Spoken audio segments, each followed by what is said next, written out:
Agustina, muchísimas gracias. Bien, a continuación, Rosana Laura Canosa, traductora pública por la Universidad de Buenos Aires, quien hizo un curso de posgrado sobre análisis de textos y traducción en la Universidad de Edimburgo. Estudió además lingüística inglesa en la Universidad del Litoral, es correctora de textos por la Fundación Literae y está finalizando una especialización en traducción literaria por la Universidad de Buenos Aires. Se especializa en traducción audiovisual con énfasis en doblaje y subtitulado, áreas en las cuales trabaja desde hace 28 años. Comenzó traduciendo para canales de televisión y productoras de cine nacional como socia de REM Traducciones. Desde 2006 trabaja para Master Dubbing, una empresa de doblaje y subtitulado con clientes como Disney, Turner, Warner, HBO, y desde 2012 coordina en la empresa los departamentos de doblaje y subtitulado. Así que va a tener probablemente muchísimo para contarnos. Rosana, te dejo a ti. Bueno, buenas noches. Muchas gracias por la invitación.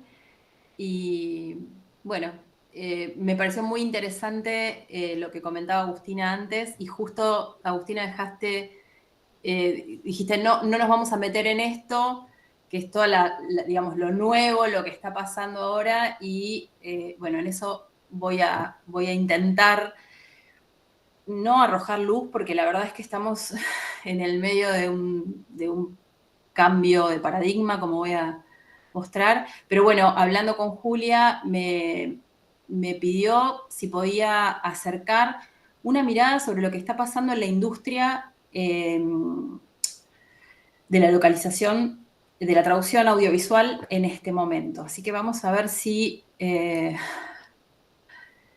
puedo aportar algo, que van a ser más que nada preguntas. Adelanto. Bien. Entonces, me dicen... ¿Lo pueden ver? Sí, perfecto. Perfecto. Un segundo. Bien. Entonces, arrancamos. Como les contaba recién, hay mucho ruido en estos momentos y en el área de la traducción, sobre todo de la traducción audiovisual, desde el desembarco de la inteligencia artificial generativa, hemos enfrentado muchos desafíos. Algunos escándalos también, como por ejemplo cuando la calidad de los subtítulos de esta serie generó tantas críticas que la plataforma tuvo que bajarlos y ofrecer otros de mejor calidad, traducidos y supervisados por profesionales. A esto se suman plagios, deepfakes, poca o nada regulación, problemas éticos que surgen a diario. Todo esto son signos de una revolución. Y como en toda revolución, el movimiento es pendular. Nos movemos de un extremo al otro, de la negación a la manía de creer que todo puede resolverse con inteligencia artificial y esperemos volver a encontrar el centro. Pero vamos a situarnos por un momento en un extremo del péndulo. Miren estos titulares. Esto es de hace un mes, nada más. La plataforma Prime Video o Amazon Prime anuncia que usará la inteligencia artificial para sus doblajes. No es la primera plataforma que lo hace, ya se están consumiendo productos hechos con inteligencia artificial. Como sabrán o como habrán experimentado, los resultados por ahora no son buenos. Todavía no son buenos. Y aquí está la palabra clave, ¿no? Hace muchos años que en otras áreas de la traducción se están utilizando estas herramientas, memorias de traducción, Machine Translation, Trados, WordFast, todos conocemos esto, todos los que estamos por lo menos metidos en el mundo de la traducción, pero hasta hace 3 años esto era impensado para las áreas más creativas. Publicidad, traducción literaria, traducción audiovisual. Ante la consulta de si era viable usar estas herramientas, la respuesta era no. Ahora la respuesta es no todavía, o creemos que no todavía. Y seguimos monitoreando el progreso de lo que ofrecen estas nuevas tecnologías. Y en realidad ese no todavía también es algo que tenemos que poner entre signos de interrogación, porque, por ejemplo, en 2024 se estrenó en China la serie Una Oda a 1000 años de poesía, la primera serie animada hecha íntegramente con inteligencia artificial generativa. Son 26 episodios centrados en poemas antiguos y que está realizada con este modelo de inteligencia artificial, como ya dije, ¿no? Este avance genera revuelo, polémica. El director de la serie, cuya identidad no ha sido revelada, sostiene que la inteligencia artificial no va a reemplazar al ser humano, sino que va a incrementar la eficiencia laboral y la productividad, y hace una comparativa. Por ejemplo, dice, nuestro equipo solía hacer un episodio al mes y ahora podemos hacer 3 al mes con la ayuda de la inteligencia artificial generativa. Lo cierto es que este estreno no es un caso aislado. La inteligencia artificial ya ha tenido una incursión paulatina en la animación desde hace varios meses, y pongamos esto en perspectiva. El lanzamiento de ChatGPT, que fue el primero de estos motores, fue el 30 de noviembre de 2022, no hace tanto. ¿Qué nos dice el mercado sobre esta revolución tecnológica? Bueno, según la consultora Nipsey 100, que recopila datos sobre las principales empresas de la industria de la traducción, el mercado de la traducción audiovisual en este momento está en expansión y ocupa un 14% del total de la facturación. Es esa, la parte celeste que se ve, y ahí están todas las empresas, o la mayor cantidad de empresas, las más importantes, digamos, en esta área. Y en Netflix, por ejemplo, estos datos, por la misma plataforma, ¿sí? El consumo de subtítulos y doblaje ha evolucionado significativamente este año, en 2025. Según datos recientes, casi un tercio de todas las visualizaciones de Netflix corresponden a historias en idiomas distintos al inglés. Esto es una tendencia que cambió con respecto a años anteriores, ¿sí? Podemos pensar en la proliferación de series turcas, de dramas coreanos, de series policiales escandinavas, ¿sí? De los países nórdicos en general. La pregunta siguiente es, bueno, ¿hacia dónde vamos? Y esta misma consultora nos ofrece un gráfico donde nos muestra el progreso de las tecnologías en los últimos años, en realidad parte de 1980 aproximadamente, y nos va mostrando cuáles han sido los hitos y cuáles han sido los cambios que se han incorporado a nuestra industria. Y también es una proyección para los próximos 10 años, ¿sí? Esta consultora anticipa que los avances en tecnología van a continuar presentando desafíos al estado de las cosas, y que la industria de la traducción va a seguir creciendo y adaptándose con la misma flexibilidad que ha tenido hasta ahora. Y las soluciones de tecnología van a seguir evolucionando, pero esperan que cuando esta moda entre comillas, ¿no? Es una realidad también, pero cuando esta moda de la inteligencia artificial se calme, esta sigla que ahora parece obligatoria hasta en los nombres de todas las empresas va a incorporarse como una tecnología más, pero va a ocupar el lugar adecuado. Como pasó con Big Data, como pasó cuando se lanzaron la nube, ¿sí? ¿Qué impacto tiene, es la otra pregunta que nos hacemos, este cambio de paradigma? Primero, y esto es lo que la industria, digamos, y hablo de la industria que a nosotros nos contrata como agencias de traducción, como profesionales de la traducción, ¿no? Piden menos tiempo, piden menos costos, ¿sí? Se reducen los tiempos de entrega, se intenta estrenar las series a nivel mundial en todo el mundo, y se intenta reducir los costos, o al menos a eso apuntan las grandes plataformas, ¿sí? Y de eso hablan. Y por otro lado, aparece más volumen y más tecnología, más volumen tanto para doblaje como para subtitulado, y ahora vamos a ahondar un poquito en esto de más volumen y a qué se refieren, y más tecnología porque ahora usamos herramientas de subtitulado avanzadas, software de reconocimiento de voz a texto, de texto a voz, la traducción automática, el doblaje con voces clonadas o sintéticas. Son algunas de las novedades introducidas en este sector que tienen niveles de desarrollo distintos, ¿sí? Por ejemplo, el software de reconocimiento de voz está funcionando muy bien en algunos campos. El doblaje con voces sintéticas no tanto, pero no diría una realidad, sino algo que preocupa, sobre todo a los actores de doblaje, por ejemplo, ¿no? Bien, veamos un poco cuál es la evolución de los hábitos de consumo en Argentina en estos últimos años. Ante la pregunta que se suele hacer cada tanto, si ustedes buscan, por ejemplo, en algún diario de Argentina, van a ver que cada año, cada 2 años aparece alguna pregunta sobre el fin de la traducción o si es el fin de la traducción. Esto viene de hace bastante, todavía estamos aquí. Pero hablo siempre de traducción en general audiovisual, ¿no? Ante la pregunta sobre las preferencias en el modo de consumir cine, en Argentina se solía preferir el subtitulado. Las razones son muchísimas. El costo, las políticas lingüísticas, las cuestiones económicas y también los hábitos de consumo de la gente. En esto íbamos a contracorriente de España, por ejemplo, donde la industria del doblaje es muy fuerte y casi exclusiva.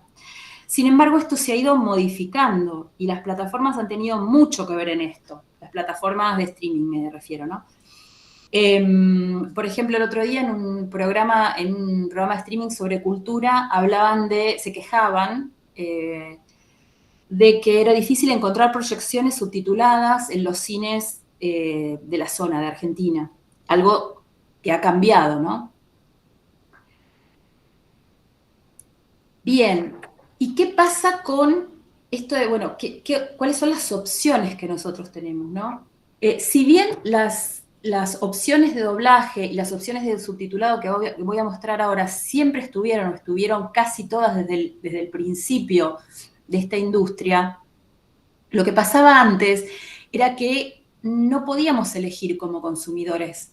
O teníamos doblaje o teníamos subtitulado. Y en el mejor de los casos, por ejemplo, la versión doblada aparecía de una película, estoy hablando, ¿no? Por la tarde, y la versión subtitulada en el prime time, en el horario nocturno.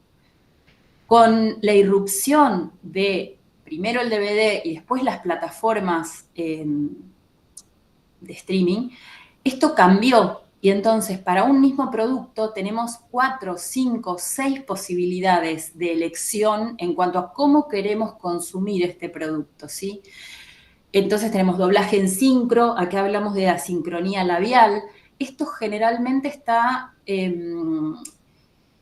reservado para el cine, ¿sí? Para el consumo en plataformas no es tan importante la sincronía labial como la isocronía, que es respetar la cantidad de sílabas del lenguaje original, que cuando la boca se deja de mover en la pantalla, dejemos de escuchar en el idioma doblado, básicamente, ¿no? El doblaje en voz con una voz en off, que esto se puede dar por motivos técnicos o por motivos artísticos también. El doblaje parcial, que es cuando solo ciertos personajes hablan en otro idioma. El voiceover, que en general lo vemos en documentales o con tomas de archivo donde la voz no está separada del video o donde queremos escuchar la voz original, ¿sí? El doblaje en vivo, que se utiliza mucho, por ejemplo, en las premiaciones, en los Oscar, en los Grammy, y la audiodescripción, que a pesar de que no es, o sea, es digamos, está dentro del universo del doblaje, también está dentro del universo de la accesibilidad, ¿sí? Hace un tiempo esto no se ofrecía, ¿sí? La audiodescripción es la narración de eventos visuales clave durante las pausas para que las personas con discapacidad visual puedan seguir el argumento de la historia, ¿no? Y en cuanto al subtitulado, también tenemos una variedad importante, ¿sí? Podemos pensar en subtítulos intralingüísticos e interlingüísticos. Los intralingüísticos se mueven siempre dentro del mismo idioma, los interlingüísticos son los que varían. Subtítulos bilingües ahora están apareciendo en 2 idiomas al mismo tiempo, uno arriba y uno abajo en los subtítulos. Subtítulos abiertos, que son aquellos que nosotros no podemos eliminar de la pantalla. Por ejemplo, nosotros vamos al cine, el subtítulo está ahí, no podemos quitarlo. Y los subtítulos cerrados o closed captions son los que nos ofrecen las plataformas de streaming, por ejemplo. Los subtítulos para los sordos y para los hipoacúsicos, y esto, quiero hacer un punto aquí, no vamos a poder desarrollarlo, pero son distintos deberían ser distintos a los subtítulos cerrados intralingüísticos. Esto no siempre sucede por una cuestión de costos, ¿sí? Pero en general, además de incluir sonidos, los nombres de los personajes, todos los efectos visuales, los efectos de sonido, los subtítulos SDH deberían incluir también, por ejemplo, colores y estar ubicados en distintos momentos, en distintos lugares de la pantalla para que la persona que está visualizando esto rápidamente sepa a quién corresponde, quién está hablando. Y también el lenguaje debería estar no solamente resumido, sino simplificado. Y esto, la realidad es que casi, digamos, en las plataformas, por lo menos, casi nunca aparece, ¿sí? Se entiende el subtítulo intralingüístico como una transcripción casi palabra por palabra de lo que están diciendo. Y por último, otra forma de subtitulado es lo que nosotros llamamos false narratives o narrativa forzada, que son para aquellas instancias en donde el doblaje, se está trabajando con doblaje, pero queda alguna gráfica que no puede ser doblada o algún texto intradiegético que necesita traducción, pero que no puede ingresar en el doblaje y entonces se subtitula.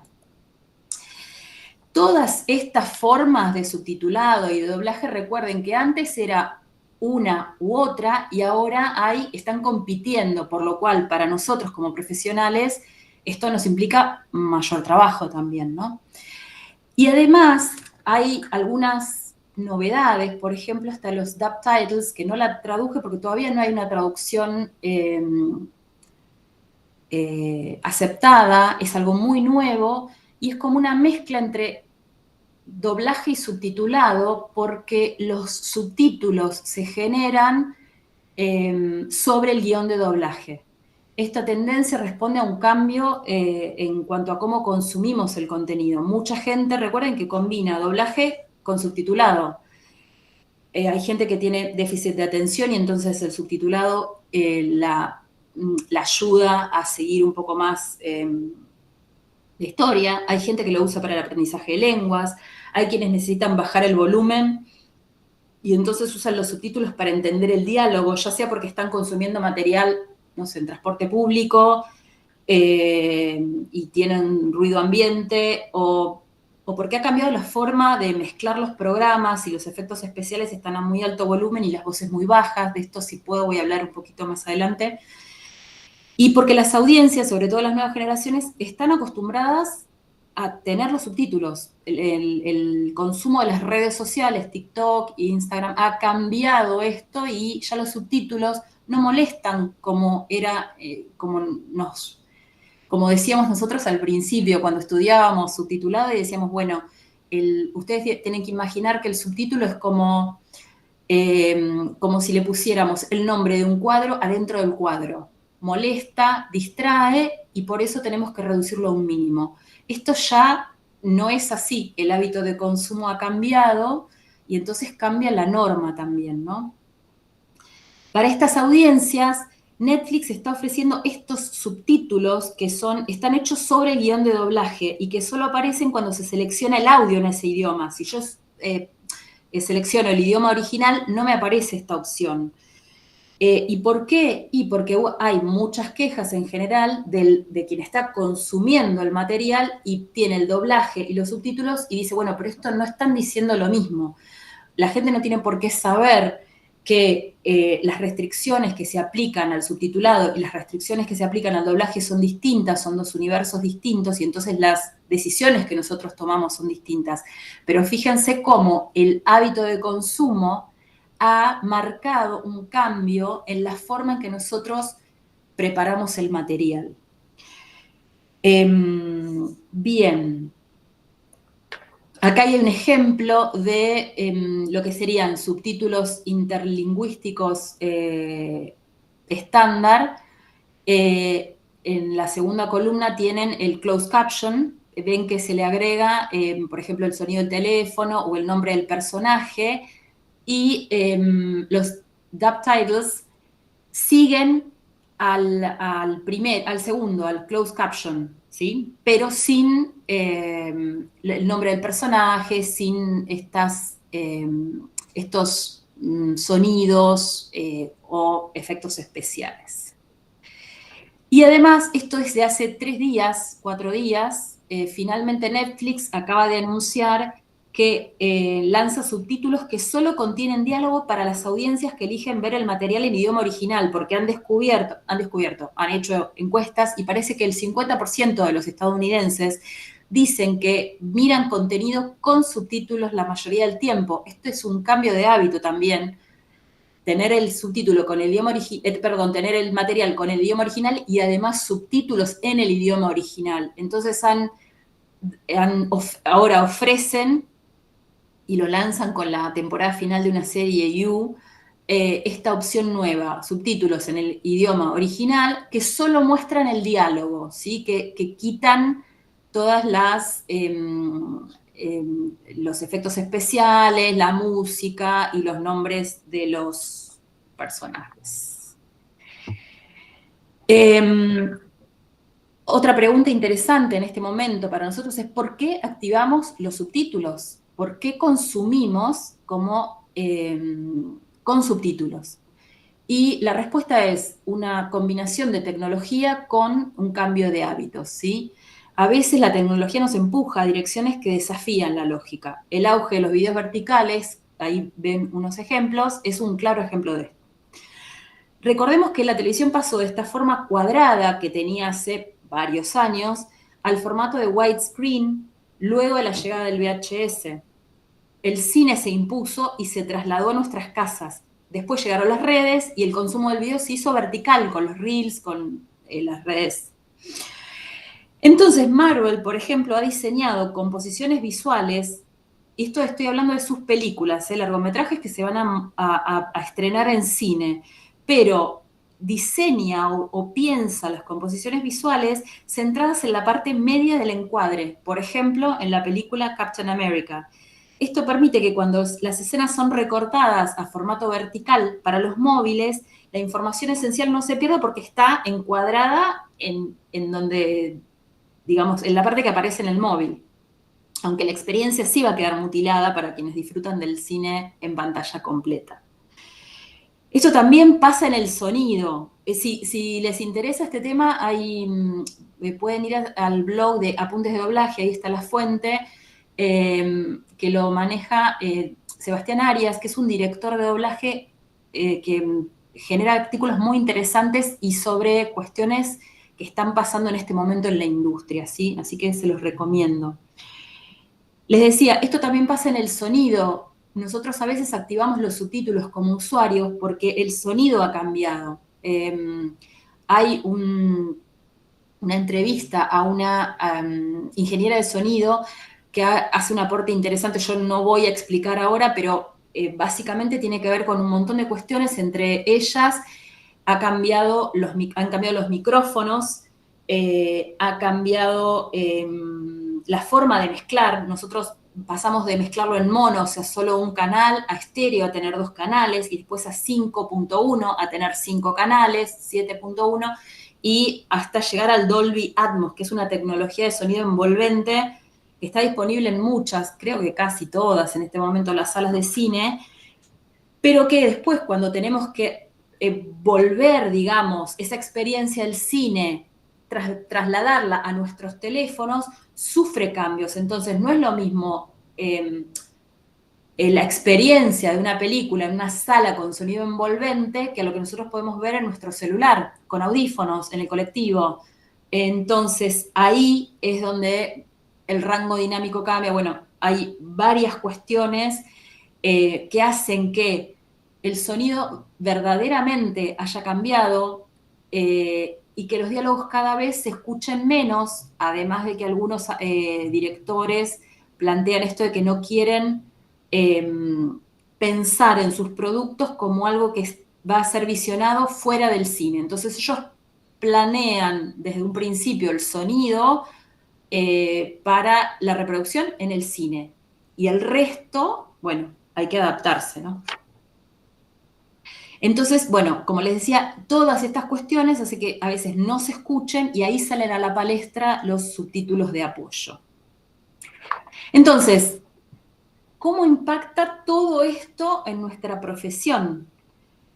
Y lo que observamos en este momento es que hay un movimiento de la figura del traductor como tal hacia algo mucho más dinámico. Entonces tenemos que prepararnos como profesionales para distintos roles, para ser poseditores de textos que han sido pretraducidos por la inteligencia artificial, para ser asesores lingüísticos que van a vigilar todo el proceso de generación de contenido.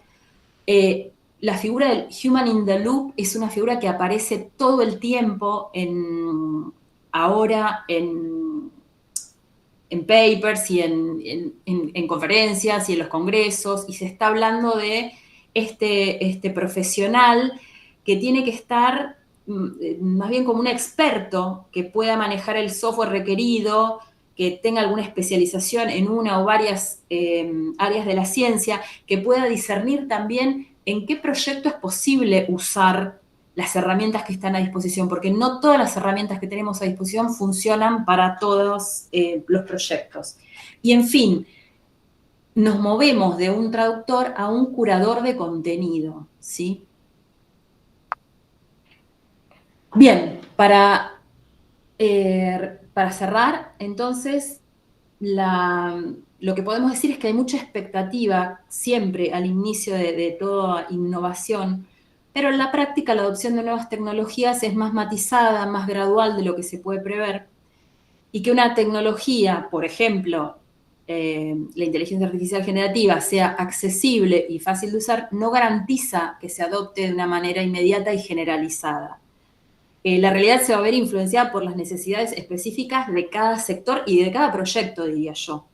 Y comprender estos factores es crucial para impulsar la innovación de un modo responsable, especialmente en campos como la localización, donde la integración de esta herramienta, la IA generativa, debe abordarse con espíritu crítico y con profesionalismo. Entonces, en este momento es donde más necesitamos más especialización y más investigación para enfrentarnos a este desafío, a este movimiento pendular, y para poder dar respuestas a las preguntas que nos está haciendo la industria en este momento. Muchas gracias.